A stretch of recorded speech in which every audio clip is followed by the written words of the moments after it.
15 سال پہلے جب میں 19 سال کا تھا، یہ واقعہ میرے ساتھ تب پیش آیا جب میں کارگو شپ میں کام کرتا تھا۔ یہ میرا تیسرا سمندری سفر تھا اور یہ شپ 30 سال پرانی تھی۔ اس شپ میں نیو ممبر ہونے کی وجہ سے جہاں صرف مرد ہی تھے، میرے ساتھ بہت سارے پرینکس کیے جاتے تھے، مذاق کیا جاتا تھا میرے ساتھ۔ تو جب کریو ممبر نے اس شپ میں بھوت جنات وغیرہ ہونے کا مجھ سے مذاق کیا تو میں نے اسے مذاق ہی سمجھا اور اگنور کیا، کیونکہ میں تو پہلے بھی ایسی پیرانارمل ایکٹیویٹیز کے ساتھ ایکسپیرئنس کر چکا ہوں۔ اب ایک ہفتہ بورڈ پہ رہنے کے بعد مجھے زوردار دستک کی میرے دروازے پر آواز سنائی تھی، جبکہ میرا کیبن ایکوموڈیشن کے بیچ میں تھا اور اس میں کوئی پورٹ ہول بھی نہیں تھا۔ یہ بہت ریگولر ہونے لگا تھا کہ مجھے روز رات میں جگا دیتی تھی یہ دستک کی آواز، اور جب بھی میں دروازہ کھولتا تو کہیں بھی مجھے کوئی نہیں ملتا تھا۔ مجھے لگا میرا کوئی کریو ممبر ہی ہے جو میرے ساتھ یہ مذاق کر رہا ہے، لیکن میں نے کبھی کسی کو بھی دستک دیتے پکڑا نہیں۔ میں بتا دوں کہ میرا کیبن 20 میٹر کے کوریڈور کے بالکل بیچوں بیچ ہے اور میرے آس پاس میں کیبن میں ایک بوڑھا آدمی ہے اور دوسرے سارے کیبن خالی۔ اس طرح کی شپس میں اکثر کیبن خالی رہتے ہیں کیونکہ کریو ممبرز کم ہی ہوتے ہیں اور اسے گھر کی طرح بنایا جاتا ہے۔ ایک دن میں اپنی وارڈروب میں اپنی شرٹ ہینگ کر رہا تھا جس کا دروازہ اگلے کیبن سے کنیکٹڈ تھا، اور مجھے پھر سے دستک کی آواز سنائی دی۔ میں نے پھر جلدی سے دروازہ کھولا اور اس بار یہ کلیئر تھا کیونکہ میں نے ایک سیکنڈز کے اندر ہی دروازہ کھول لیا تھا، اور اگر کوئی ہوتا تو فوراً پکڑا جاتا، لیکن وہاں پورے کوریڈور میں کوئی بھی نہیں ملا مجھے۔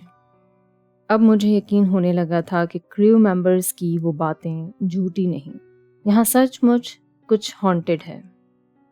اس کے بعد سے چیزیں اور زیادہ ڈراؤنی ہونا شروع ہو گئی تھیں۔ جب میں کارگو کی چیکنگ کے لیے نائٹ شفٹ پہ ہوتا تو میرا ریڈیو اکثر کریک کرنے لگتا، یعنی ریڈیو عجیب طریقے سے آوازیں کرنے لگتا، اور ایسا بھی نہیں تھا کہ ریڈیو خراب تھا۔ جب دوسرے آفیسر سے پوچھتا کہ کوئی آواز آ رہی ہے تو وہ کہتے تھے کہ یہاں سب ٹھیک ہے، میری طرف سے ہی خرابی تھی صرف، پتہ نہیں شاید کوئی انرجی میرے آس پاس تھی۔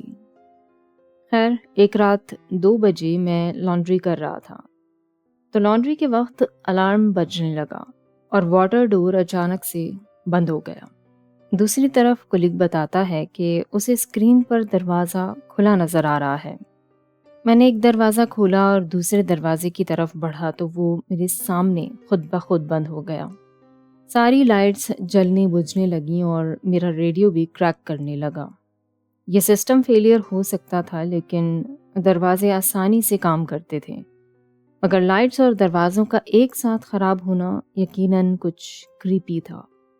اس کے بعد سے میں نے لانڈری کبھی بھی اکیلے نہیں کی۔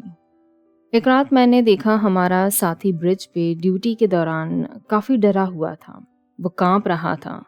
ہم نے اس سے وجہ پوچھی تو بتاتا ہے کہ اس نے اپنے پیچھے ریڈار اسکرین پر ایک بوڑھے آدمی کو دیکھا، اور جیسے ہی اس نے مڑ کر دیکھا تو وہ اس کی آنکھوں کے سامنے سے غائب ہو گیا۔ اور سب سے ڈراونا خوفناک ایکسپیرئنس میرے ساتھ میرے اپنے کیبن میں ہوا جب میں رات کو سونے کے لیے لیٹا اور لائٹس آف کی تو میں نے دیکھا کہ میرے کیبن میں بیڈ کے پاس میرے کوئی کالا سایہ کھڑا ہے۔ میں نے سوچا شاید میری آنکھیں روشنی سے اچانک اندھیرے میں ایڈجسٹ ہو رہی ہیں، اس لیے دھندلا سی گئی ہیں، تو میں نے اگنور کیا، لیکن وہ چیز میرے ٹانگوں پر آ کر بیٹھ گئی۔ میں اپنی اوپر کی باڈی محسوس کر پا رہا تھا اور ہل بھی پا رہا تھا، لیکن میری ٹانگیں سچ میں بالکل جام ہو گئی تھیں۔ میں زور سے چیخنے لگا اور خود کو پورے طریقے سے چھڑانے کی کوشش کرنے لگا، اور وہ چیز وہاں سے غائب ہو گئی۔ میں نے جلدی سے لائٹس آن کی اور دیکھا کہیں بھی کوئی بھی نہیں تھا، کچھ بھی نہیں تھا، اور میں اب آسانی سے اپنی ٹانگیں بھی محسوس کر پا رہا تھا، ہلا پا رہا تھا۔ اور بھی ایسی کئی چیزیں ہوتی رہیں، لیکن پھر سے 5 مہینے بعد ہم سب کریو ممبرز ایک ساتھ بیٹھے تھے، اور اس وقت رات کے تقریباً 4 بج رہے تھے۔ ہم سب باتیں کر رہے تھے، تبھی اچانک ہم میں سے ایک ساتھی اوپر ہوا میں اچھلا، جیسے کسی اندیکھی مخلوق نے اسے ہوا میں اٹھا لیا، اور ہم سب یہ دیکھ کے ابھی سن ہی پڑ چکے تھے کہ جیسے اس مخلوق نے اسے لیفٹ سائڈ پر اٹھا کر پٹخ دیا۔ ہم سب یہ منظر دیکھ کر حواس باختہ ہو گئے۔ میں نے اس شپ پہ جتنا بھی وقت گزارا، رات کے وقت ہمیشہ کچھ نہ کچھ ڈراونا ایکسپیرئنس کیا۔ اتنے خوفناک واقعات میرے ساتھ زندگی میں کبھی نہیں ہوئے تھے۔